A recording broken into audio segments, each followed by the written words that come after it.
everybody. Welcome to La Lista, a LatinX writers podcast. I'm your host, Ruben Mendive. So I like to start every interview by having my guests introduce themselves. So your name and how you identify for the people at home. Hi, everyone. My name is Anatalia Vallez. My pronouns are she, her, hers, ella.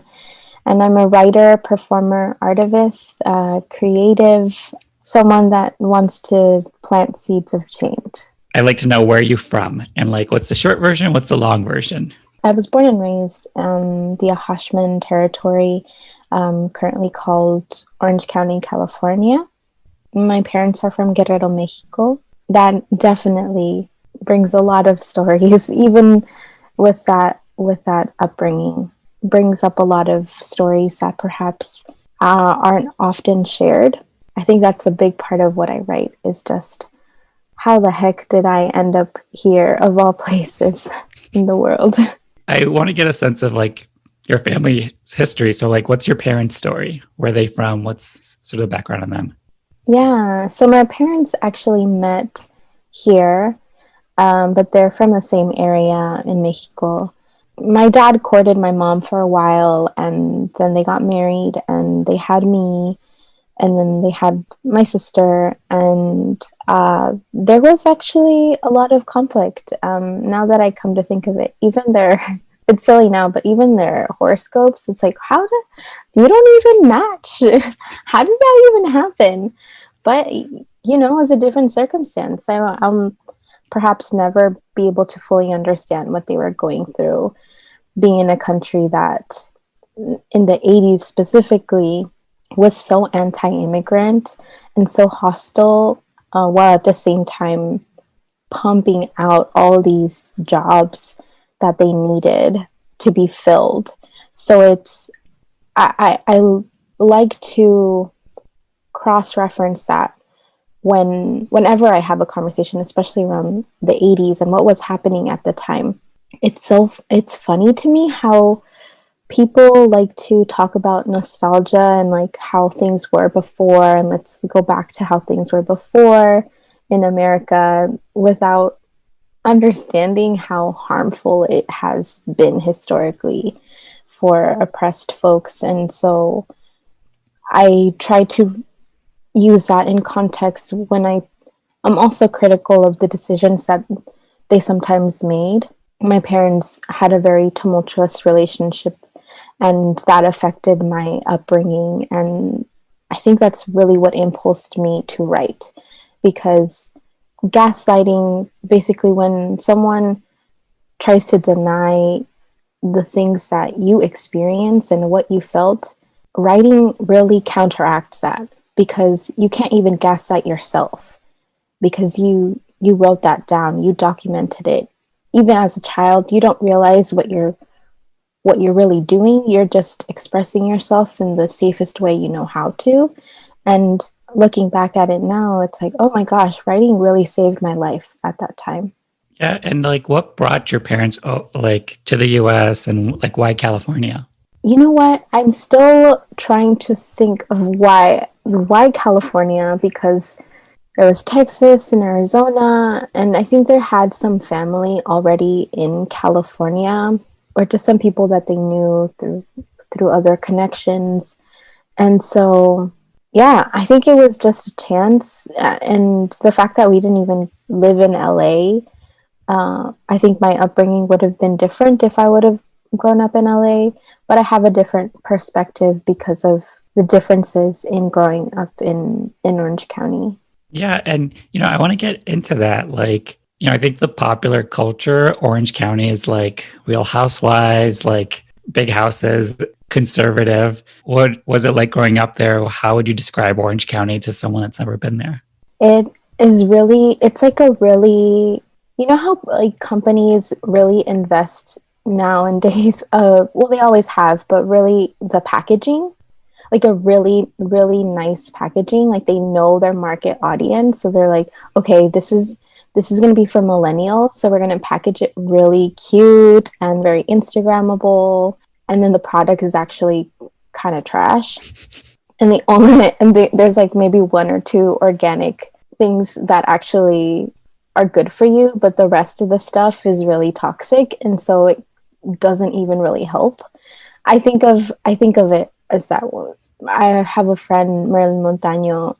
Shout out to her. She's also a writer, and she wrote in a poem about the living in una naranja podrida, like a rotten orange, and what that means. That there is so much injustice happening locally, and so many people are, very few people actually, very few people nowadays are profiting so much off of the oppression of others. And unfortunately, that's a lot of immigrant families, that's a lot of first generation families that are new to the communities, or that have been not, don't have as a long standing or quote unquote reputation of being good or of being civil or whatever the heck that means.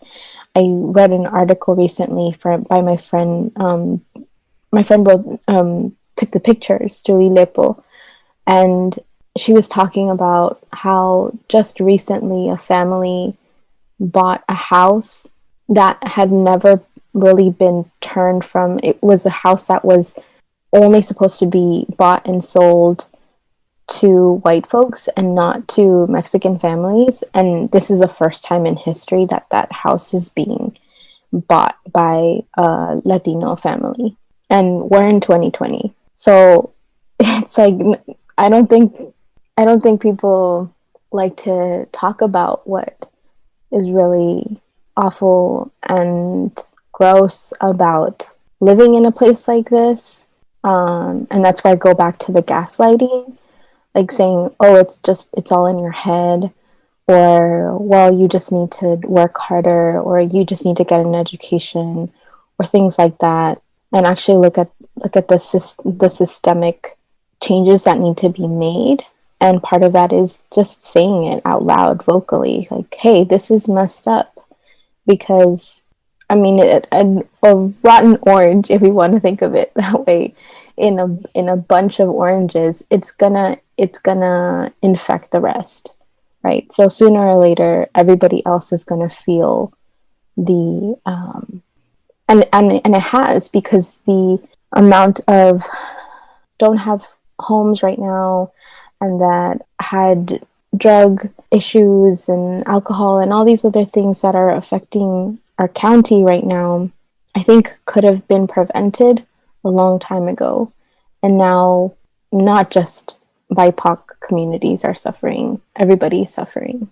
I always like to get a sense of people in their childhood years. So like how would you describe your household? What was your family like when you were growing up? I was always very silly. I look at myself in pictures and I'm like, wow, who is that? And I'm doing a lot of child self-healing, specifically around those ages, because there was so much discipline and structure that it was too structured, and it didn't actually allow me to be creative, or any of my siblings to really be creative in the ways that we wanted to be. And so that's also why I write, because I want to be creative and do the things that I want to do now. It was very strict. My dad basically ruled the house and said, this is what happens, and then we're doing this, we're going to sleep at this time, and that was that. Even something as small as the dinner table. Like, we weren't allowed to talk. We were only allowed to look down at our food, finish our food. If we didn't finish our food, we would get punished. It was a lot. I think that strict discipline, it's weird because that discipline has helped me in some ways, but it's also made me very rebellious in another way. It's like, oh, you want me to go left? I'm going right. Even though I know left is the right way to go, so I don't get lost. So it made me a little chaotic in my mind, but it's a lot of working through it. And I don't think there should be any shame in talking about an upbringing that wasn't supportive necessarily, because as adults we can be supportive to that part of ourselves when we feel like we feel that resistance. Or I heard somewhere once that the way that your parents talk to you is the way that you end up talking to yourself as an adult. So those things of you're not worthy, or just those things that the script that they learned, right, when they were children or they were adolescents, and then they pass it on to you, is what you hold on to. And so counteracting that and actually saying, hey, these aren't even my words. I've done a lot of work to counteract this, and actually that's not how I feel about myself. And taking the time in the moment when those triggers arise is super duper important in actually finding peace. I'm always interested in people during their like high school years. So like age 14 to 18, I always frame it in these questions, like who were you? Who were you pretending to be? And how do you think other people saw you?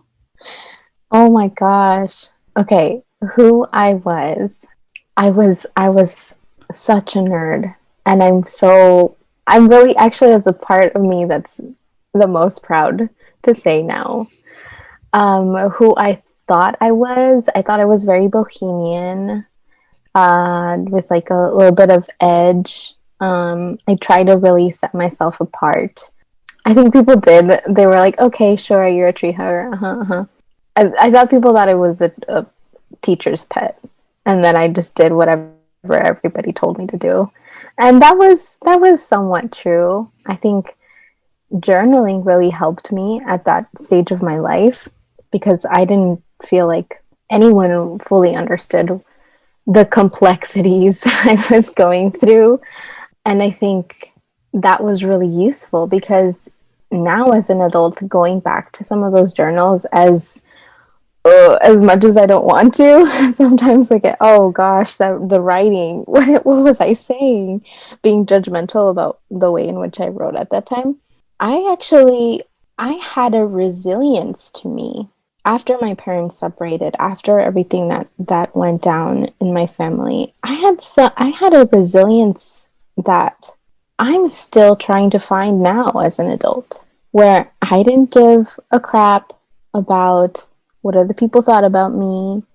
I was not giving into peer pressure at all. I had really strong, I mean, I had my mom, who was a really, really strong advocate for me. So even when things would go down, like with the administration or something like that, and they would try to pin something on me that wasn't justfully done, she would defend me, and she would go out of her way to help me out in the ways that she could.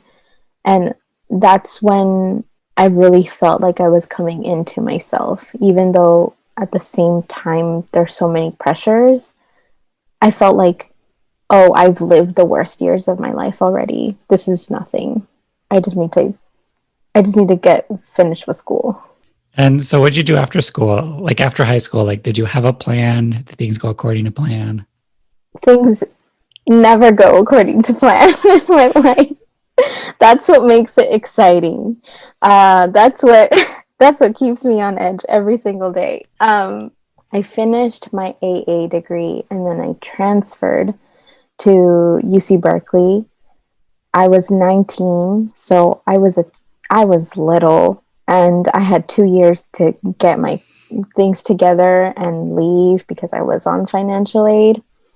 And so that was the first time that I really felt an independence, but also a financial pressure and sort of the clock ticking. And it's a lot for someone so young to all of a sudden be responsible for all these things that you didn't have to think about before. So that was interesting. That almost felt like another teenage stage, because I was away from my family.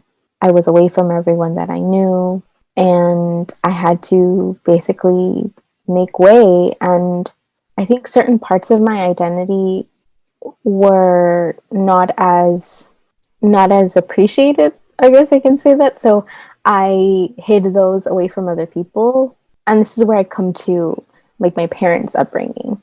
what my parents did to survive. At the end of the day, I see why they had to make those choices, and why maybe they navigated life perhaps in a way that they felt was going to get them through. And that wasn't always the best way, but it was the way they knew how.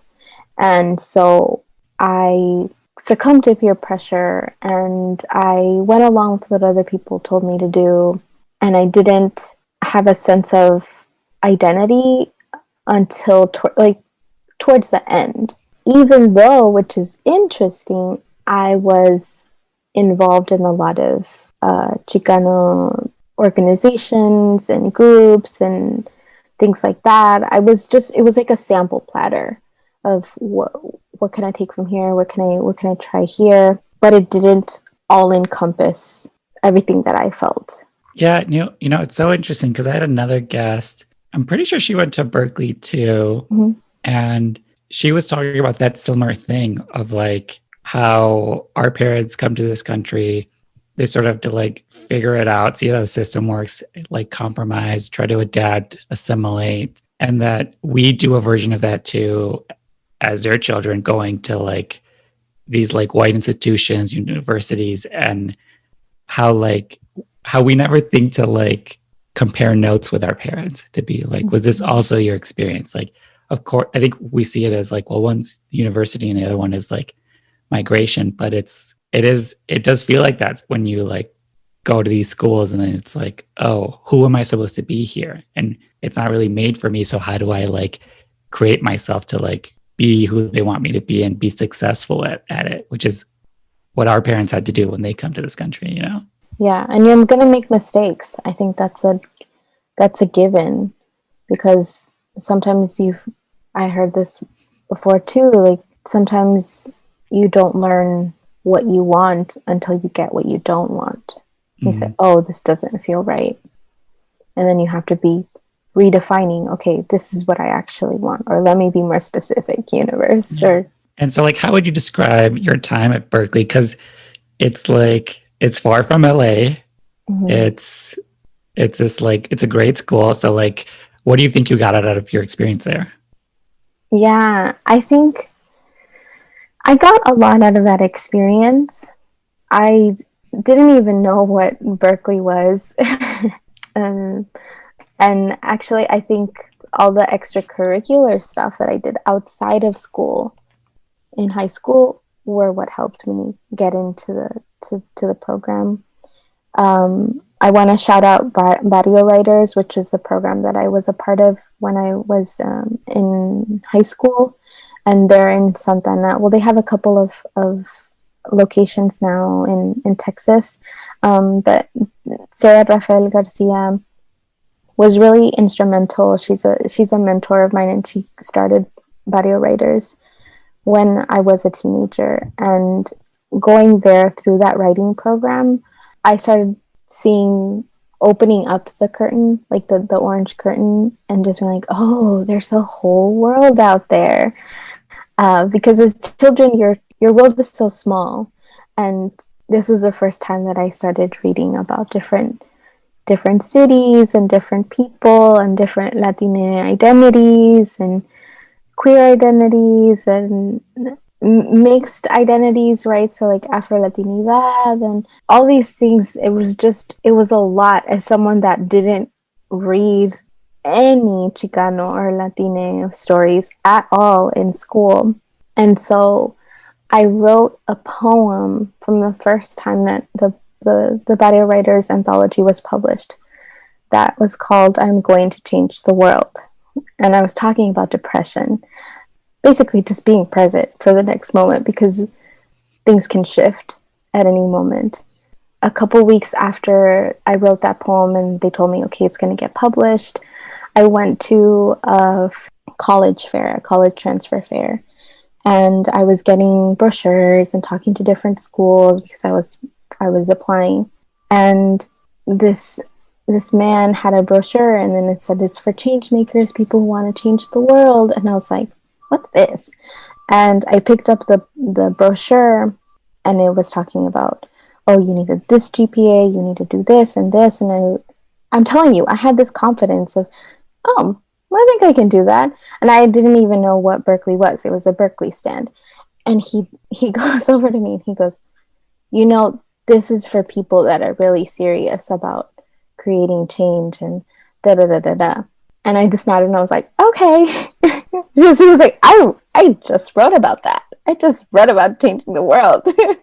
And so I'm telling you, just rebellious in those little tiny ways. And I applied and then I got in, and and it was between UC Santa Cruz and UC Berkeley. And this is so silly, but I made a tally of all the things that I wanted to, that were pros and cons for each school. And I saw a lot of pot smoking at UC Santa Cruz. And so I tallied up like 5 because I saw 5 people. And I only saw like 3 people at UC Berkeley. And I was like, well, that's it. Because I literally, they were neck and neck. So I was like, what do I do? It's so funny. It's so silly. The things that at that time just meant so much. Like, oh, it's going to decide the rest of my life. But I think it would have been fine.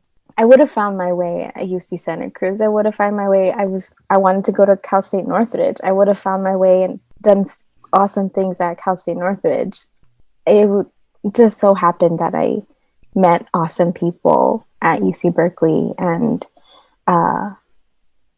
it helped me also challenge the institution, because at the time that I was going, there was a lot of shift happening, a lot of this diversity talk that was becoming a buzzword. And at the same time, Jack Napolitano, who was the Secretary of Homeland Security, was selected, not even elected, as UC president. So they're saying one thing, they're making all these promises, but they're doing a completely different thing.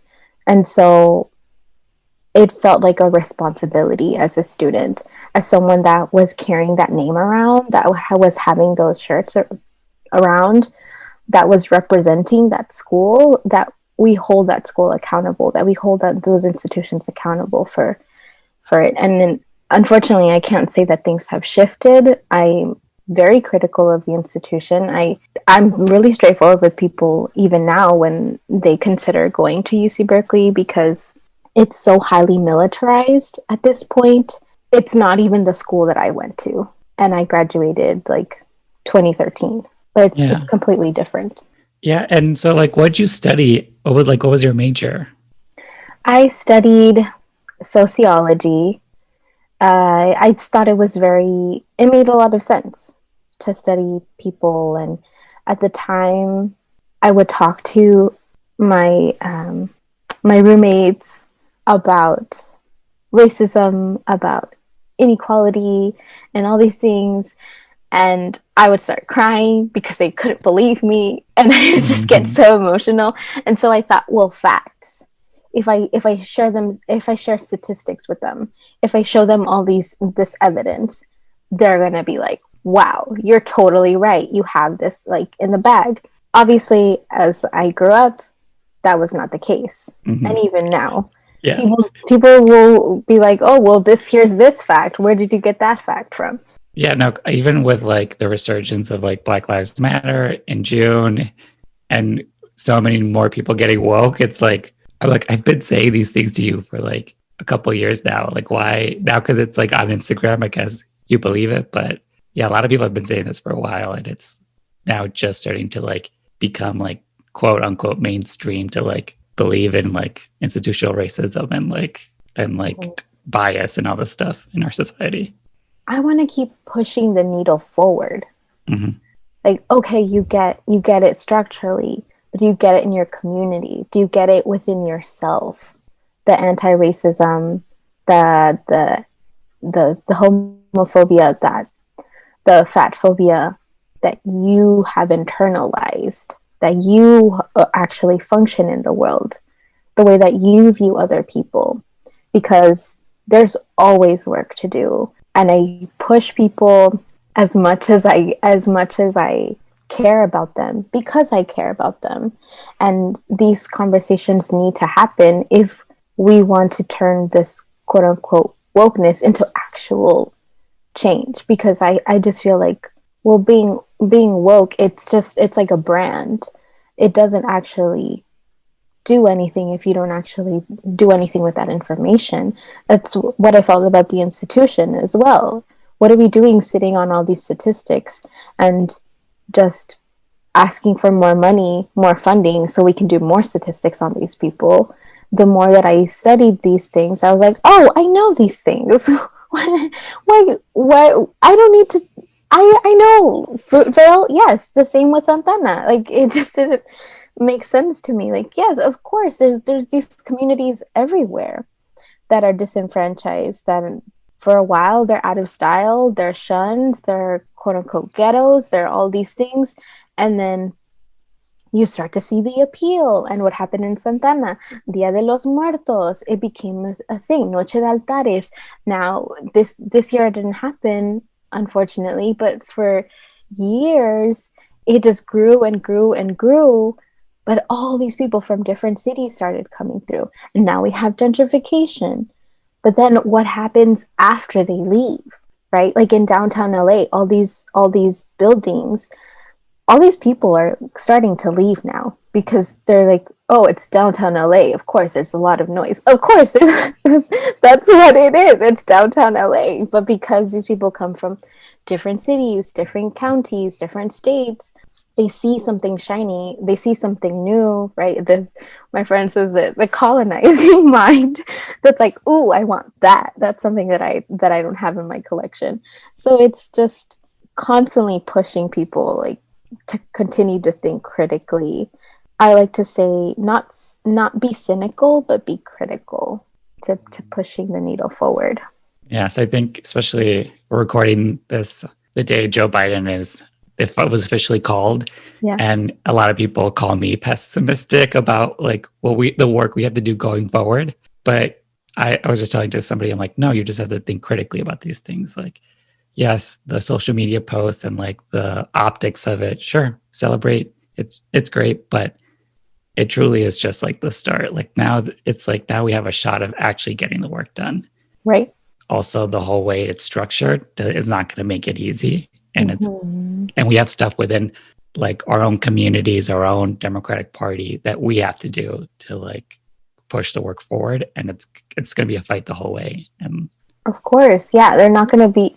I don't think these institutions are really going to be shift without pressure. Mm-hmm. That's how things have happened historically. All these rights that we have, they weren't just given to us, right? And that's the importance of writing, because you can write about that. You can write about the struggles, about even the day-to-day things. In 10, 20, 30 years, people are going to come back to it and say, oh, wow, this is what actually people were going through at this time. And so like what'd you do after college? Like what'd you get up to? Did you have a plan? I came back. I had 3 things that I wrote to myself. I'm telling you, me and my plans, it's silly. I still make these plans. I don't know why, but they give me a false sense of direction. Not false sense, but they give me direction, right? And then I deviate from those directions. I said, I'm gonna go home right after college. I'm not gonna get distracted with dating. And what was the third one? Oh yeah, that my majors, that I was gonna major in peace and conflict studies and minor in music, something like that. That was it. I'm not gonna get distracted by extracurriculars. I'm done with that. And I basically, it's as if all 3 of those were a guarantee that were gonna happen. And so I stayed around the Bay Area for a couple of years until I couldn't anymore financially, and I don't know, my heart was broken. I was drained and just so homesick. I had learned to detest Orange County and just be like, ew, they're so awful over there and they're so racist over there. Bay Area is where it's at. which is right. It's also a thing. And so coming back, I really had to, in a way, hit rock bottom of saying, "Oh, damn. Well, I gotta go home. I don't know anyone here in the Bay Area. Friends were going their own ways too. They were all figuring out their own thing. They were moving on, and so I came back in a way defeated, but just in need of some time for myself to just reflect, like, what the heck was that? What did they throw me into? And in the back of my head, I was thinking going back to school. And I was just like, no, no, not right now. Did you not see that? What just happened over there? That was part of my language. That was a shitstorm. And so I came back and I just started getting reacquainted with the areas that I grew up in. I started finding my own way, finding the ways in which I fit into this place and the ways that I didn't, the ways that I was pressured.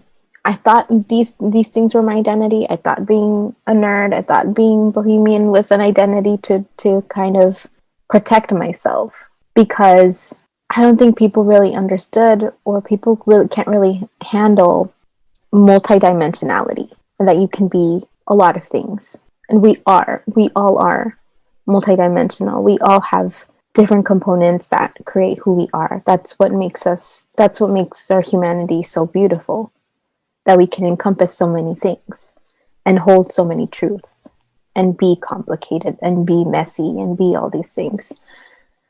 And especially in my time at the Orange County Environmental Justice Group, we were doing surveys about the environment, the environmental impact in Orange County.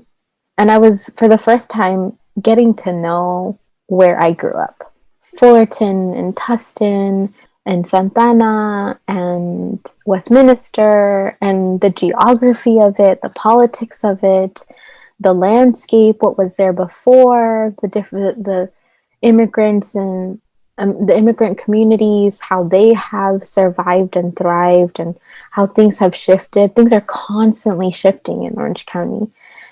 I fell in love with this space, and also held space for, oh, these are the things that could really change, that could actually make a difference in people's lives. And holding these two truths together, this accountability, right? This need for, like, you all need to be held accountable for what you do. And this love, holding space for both of those, is something that I don't know if I would have had the opportunity to do if I hadn't left and then come back. So, like, when did the writing come in the sense of, like, this is something I'm pursuing as, like, not just for myself, but as something that, like, is my art form, my craft, and, like, my career? I started writing as a way to survive. Sometimes I still feel like it's a way for me to survive and get through the day. And it's a huge privilege to be able to write. My grandma doesn't know how to read or write. So just in these generations, the power that is in actually writing down your story is huge. And I don't want to put that down at all. When I have friends that say, like, oh, how do you get into writing, or how do you do this or that? A lot of it is this fear of being rejected, that what you're writing isn't good enough for other people, or that people are not going to understand it. But I mean, I think when I realized that I wanted to do this for myself and to make it be something bigger than me, is when I really allowed for people to misunderstand me.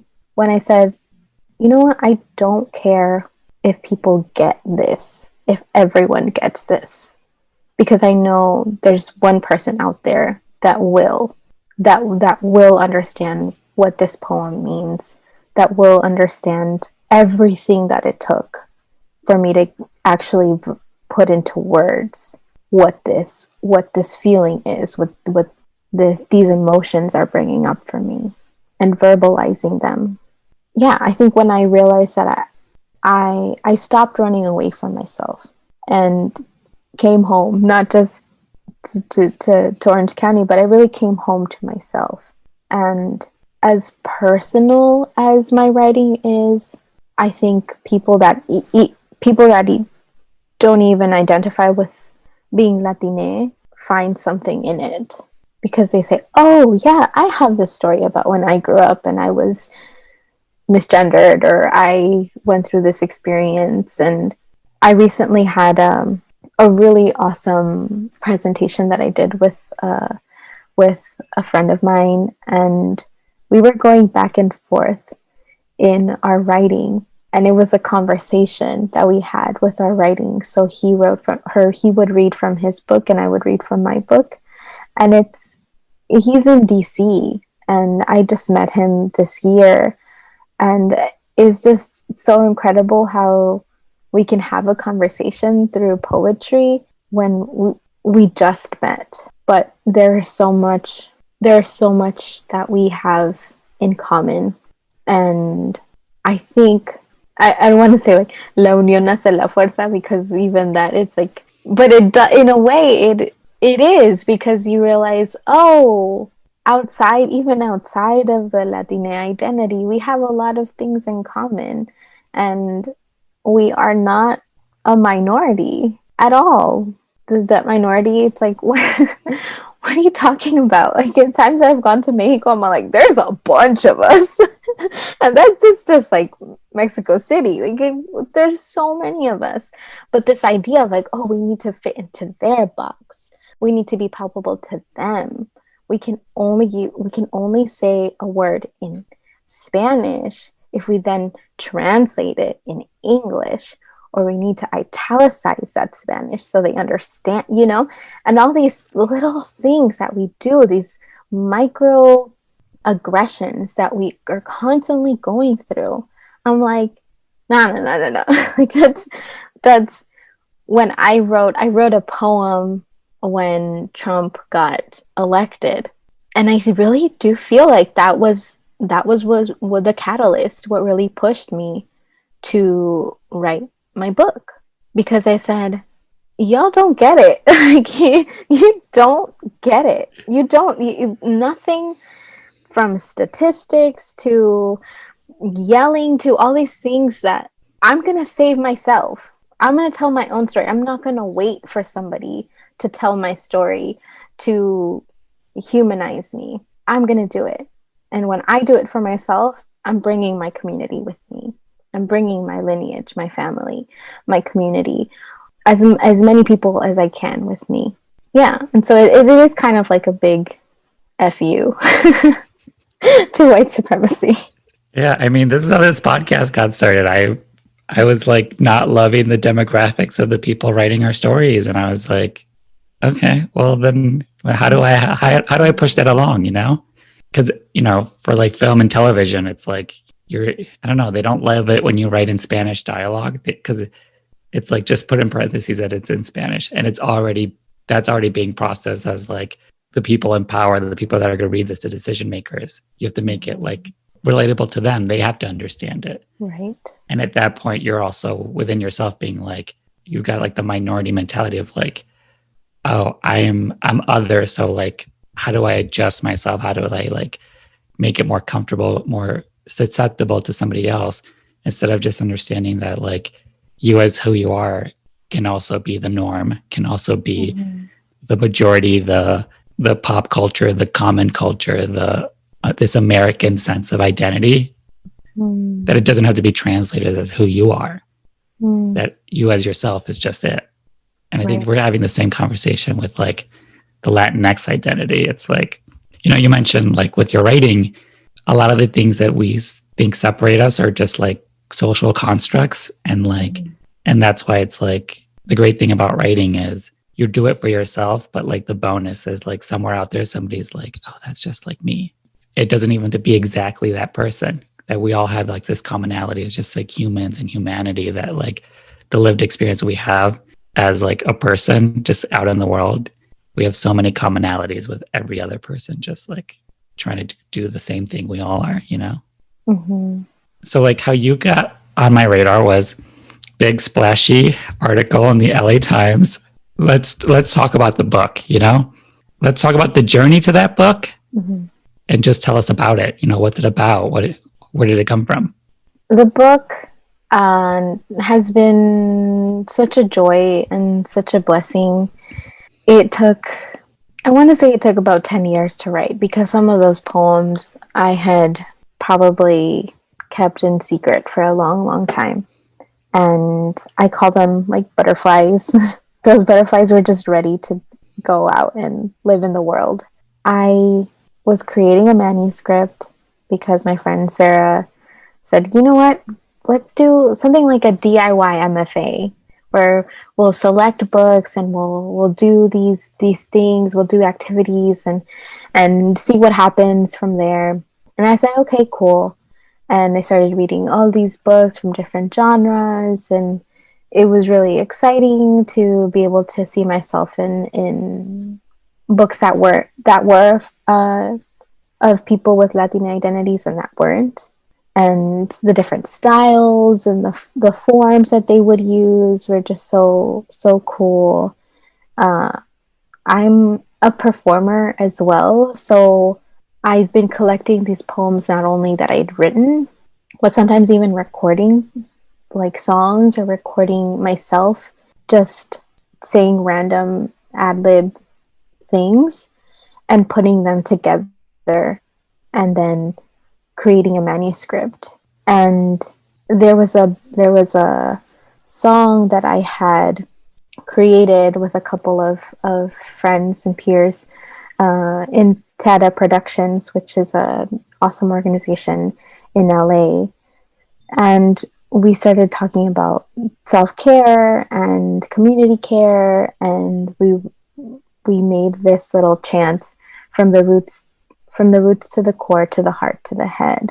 Take care of yourself, and so on. And it was a really cool chant that we used to open up a performance that we did, and that kept coming to mind.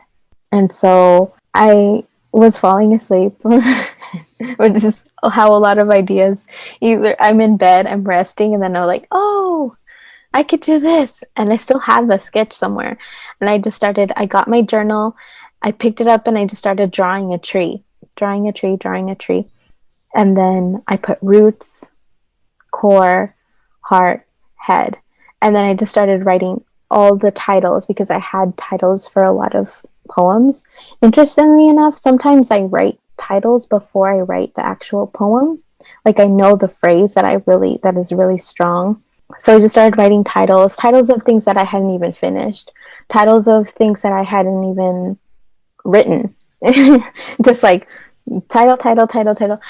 And I was like, oh, okay. And then it was just about making sure that they were all pretty even, that if there were 6 for this and there were 6 or 7, and then trying to navigate that.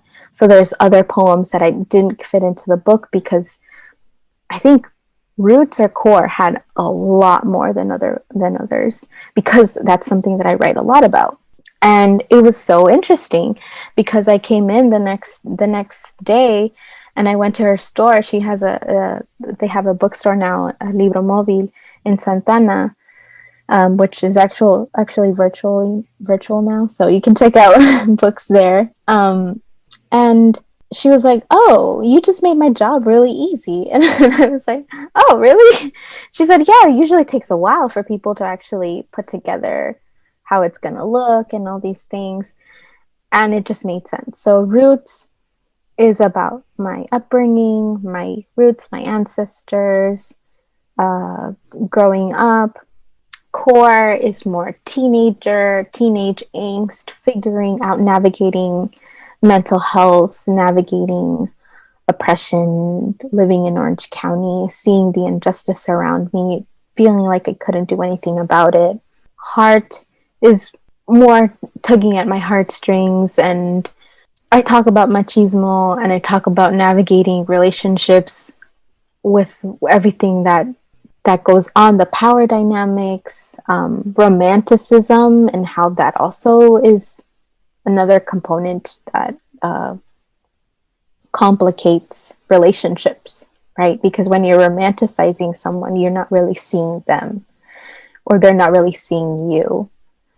And so, and then vulnerability, of course, and then head, which is more of like the crown chakra, uh, really just learning to write for myself and being unapologetic.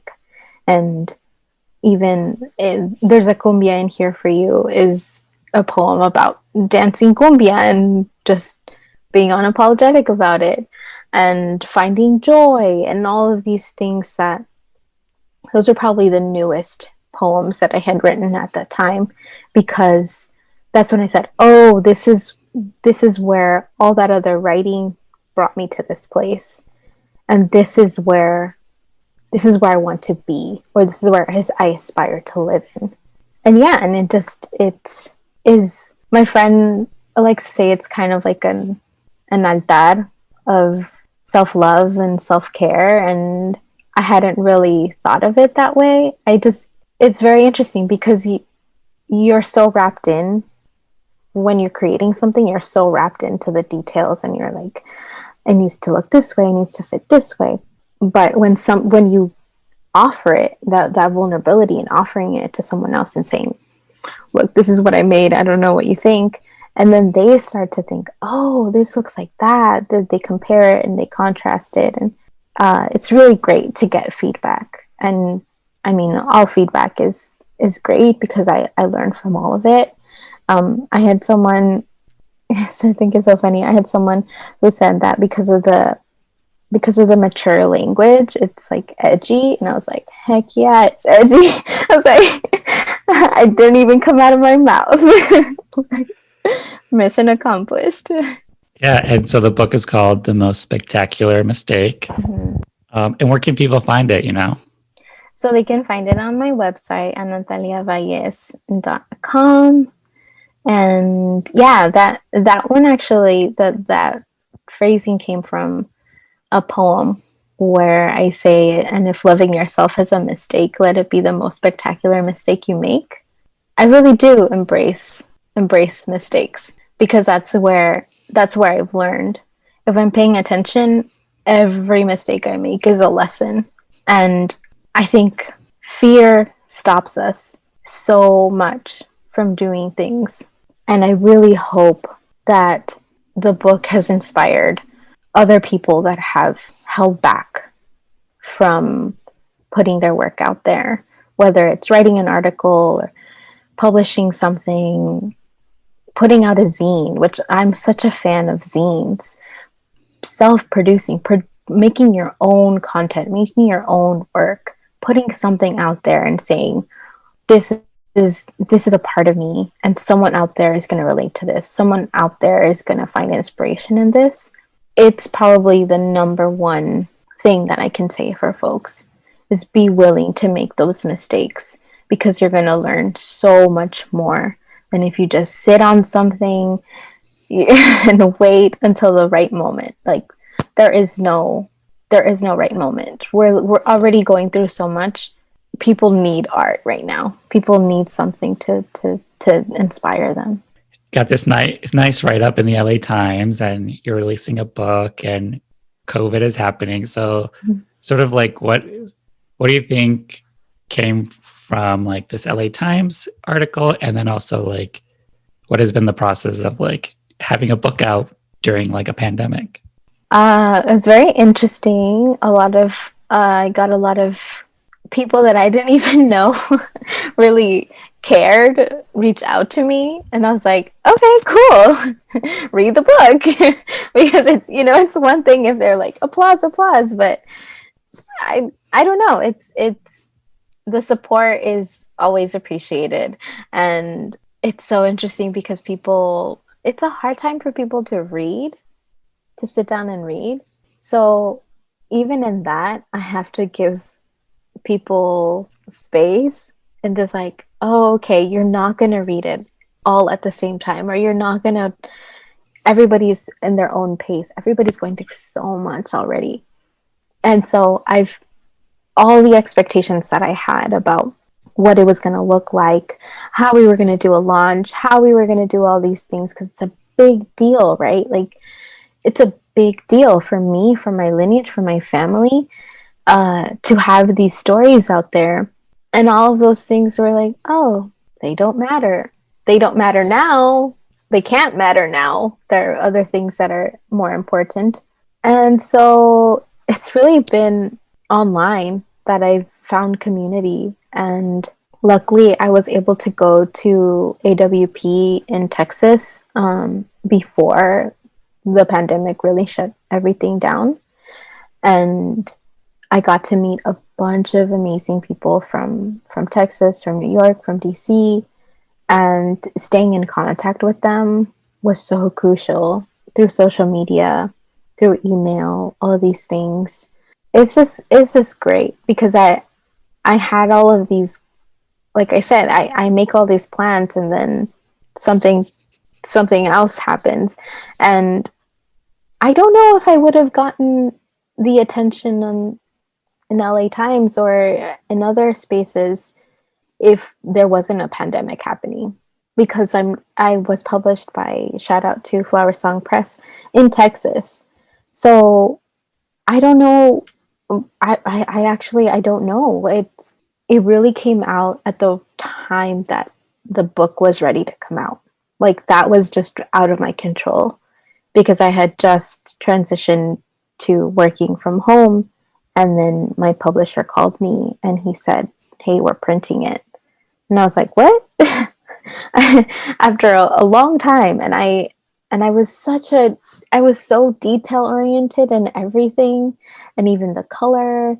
Like, my friend John Haido, shout out to John Haido, who is a dear friend and collaborator who worked on the cover. We had been working on it for a while, and then figuring out the text, the color, the fonts, all these things. There's so many little details that I will never ever take for granted in books again. To see it, and my sister had the awesome idea of recording the unboxing of the book, and just my face. There's some parts that were edited out because it was just me, just like in shock, just staring at the book, like, oh my god, it's here! Oh my god, it's here! It's here! Because it's this shock of all these pages you're hauling around. Like, I was on the bus trying to write everything, and in coffee shops and doing all these things, and now it's actually put together really nice, and it's matte, and it's all of these things that have come together. And it's really exciting, and to be getting people's pictures. People send me pictures with the books, and they'll open a page and they say, "This is my poem. This is the first poem that came to me." Or some people read it in a couple of days, and some people read it. People are still in the first section, and they're just taking their time. And it's so exciting because it's their journey of reading the book. It's no longer me. It's no longer up to me how people have it, and it's very liberating. So I always like to ask my guests, like, who are the writers that you admire? So these can be heroes, peers, friends. I always phrase it like people you're creeping on Instagram who don't know who you are, but you love what they're doing. So who are some of those writers for you? I have so many writer friends that I want to shout out.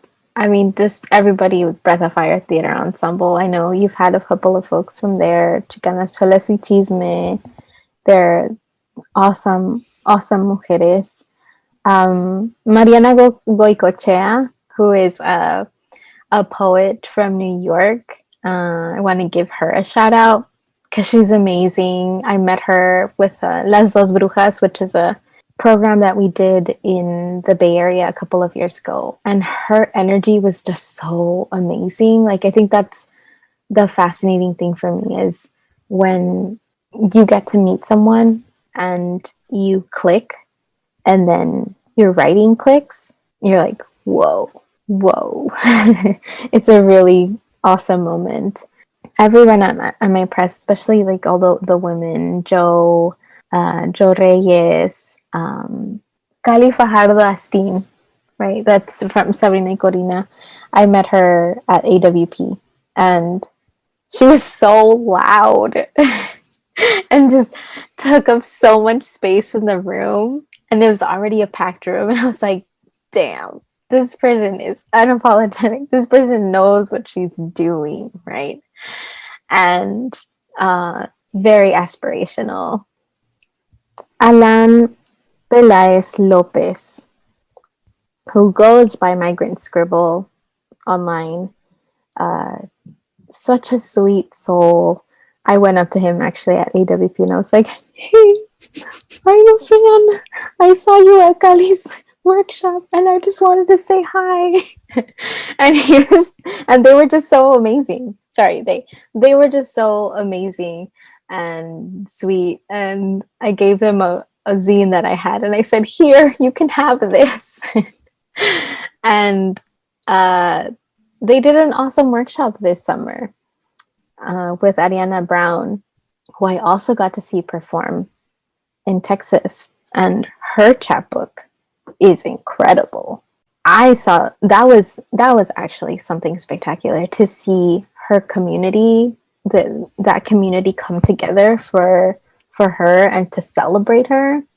That was extraordinary, and such an honor to witness right before the pandemic really hit. And so many other names, but I think that those people specifically are making so many changes right now and should be getting compensated and should be getting booked and getting the recognition that they deserve, because when I talk about pushing the needle forward, like, they are truly people to keep our eye on, because and honor.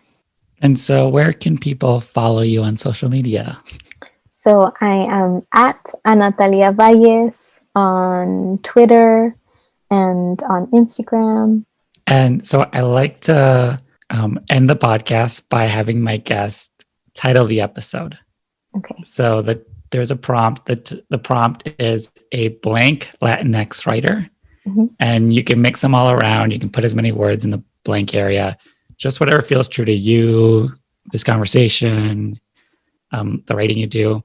I also use it as a way to build community. So when people see the title, they'll be like, oh, that's like me. Like, I should listen to this. And so, yeah, what do you got?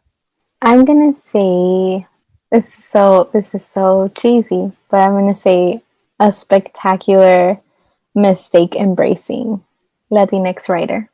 And with that, I want to thank you so much for being on the podcast. This is such a fun conversation. It's always great to see the writer, the process.